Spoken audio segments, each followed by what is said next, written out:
Have you ever hit your funny bone and felt that crazy tingling electric shock? Well, that is just a tiny glimpse into the absolutely brilliant network we're exploring today. Let's dive right into this explainer, where we're unpacking the ingenious clinical tools doctors are using to navigate and evaluate the hidden wiring of our peripheral nervous system. I mean, think of your body as this high-tech facility, right? Running miles of delicate, completely invisible wiring just beneath the surface. When surgeons need to operate, or when neurologists are trying to diagnose some mysterious numbness, they are essentially working in the dark. So today, we're looking at two fascinating areas of medical research that basically act as high-powered flashlights in that darkness. Here is our roadmap for this explainer. We're bridging two really compelling papers today, one on physical surgical protection and one on a diagnostic testing breakthrough. We'll start with the core challenge, step into ankle surgery's hidden minefield, figure out how to map the safe zones, dive into a major diagnostic dilemma, crack a mathematical code, and finally, look to the future of nerve care. Section 1, the Peripheral Nerve Challenge. Before we get to the solutions, we really need to grasp just how vulnerable this system actually is. Our peripheral nerves are these incredibly complex, hidden wires that transmit all our vital signals, everything from feeling a breeze to moving our fingers.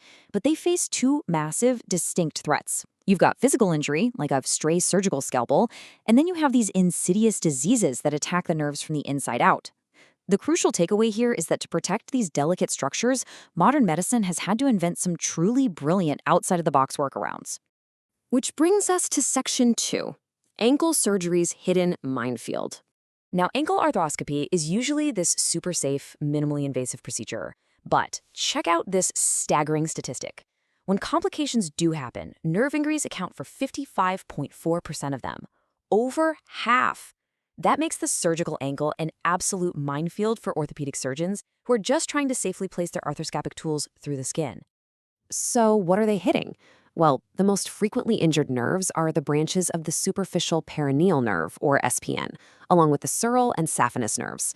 This happens in about 2.3% of all ankle arthroscopies. And you might be wondering, why is this so common? It's because human anatomy is wild. The pathways of these nerves are highly variable. They just don't run in the exact same place from person to person. A surgeon can't just memorize an anatomy textbook and guarantee they won't clip a nerve. So how do they handle it?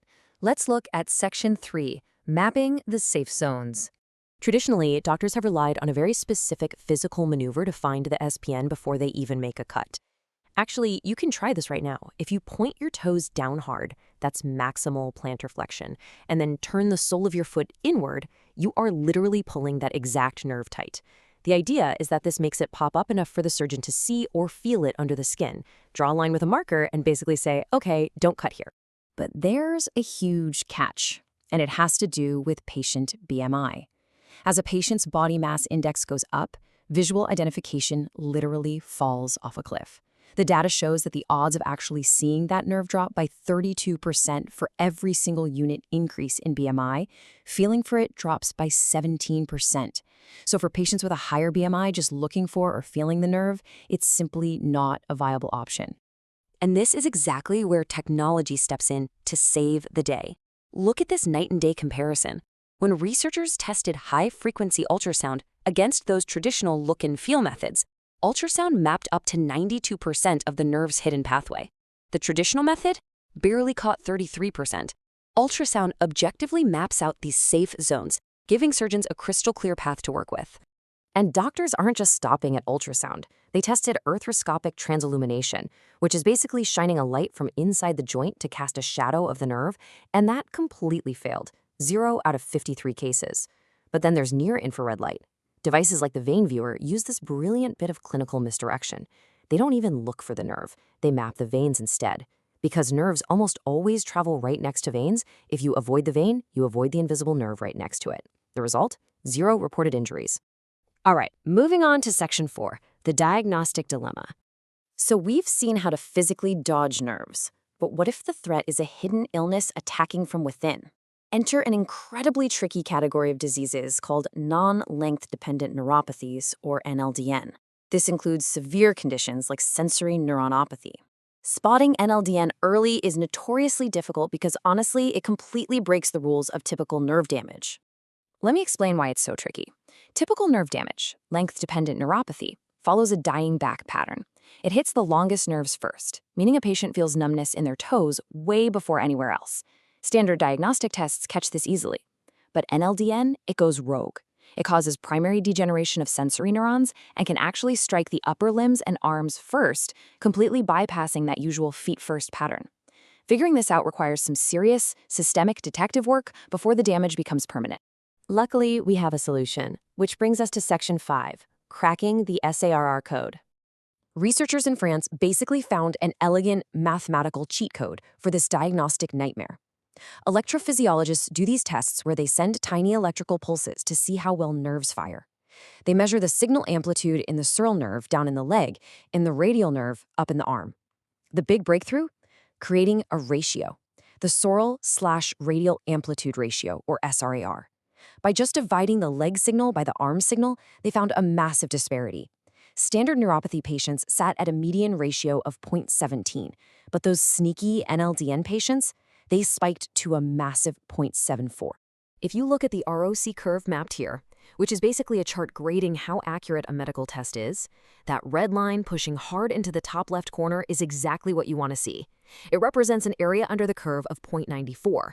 In plain English, this simple math equation scores a near-perfect A+ in telling these diseases apart. It proves this simple ratio is unbelievably accurate. And out of all that statistical modeling, they isolated one golden number, 0.33. This is the optimal threshold to crack the mystery. Here's what that threshold means in the real world for a clinician. If a patient's SAR calculation comes back higher than 0.33, it flags this severe NLDN with roughly 85% accuracy. Even better, it has a negative predictive value of almost 97%, meaning if the number is low, doctors can safely rule the disease out. It's an absolute game changer because it catches early-stage disease that standard criteria would completely miss, letting doctors start targeted treatments way sooner. Let's bring it all home in Section 6, the future of nerve care. The biggest takeaway from this explainer is simply this: precision prevents paralysis. Whether we're talking about dodging a surgeon's scalpel with an ultrasound probe or diagnosing a silent immune disease with a 0.33 ratio, identifying these hidden wires early is literally the difference between a full recovery and a lifetime of irreversible disability. So I'll leave you with this final thought. The peripheral nervous system has pretty much always been this dark, hidden maze for medicine. But as our technological toolkits evolve with high-frequency ultrasound, near-infrared light, and brilliant data modeling, are we finally entering an era of zero misdiagnoses and zero surgical injuries? It really feels like someone just flipped the lights on. Thanks for joining me on this explainer. Keep learning and stay curious.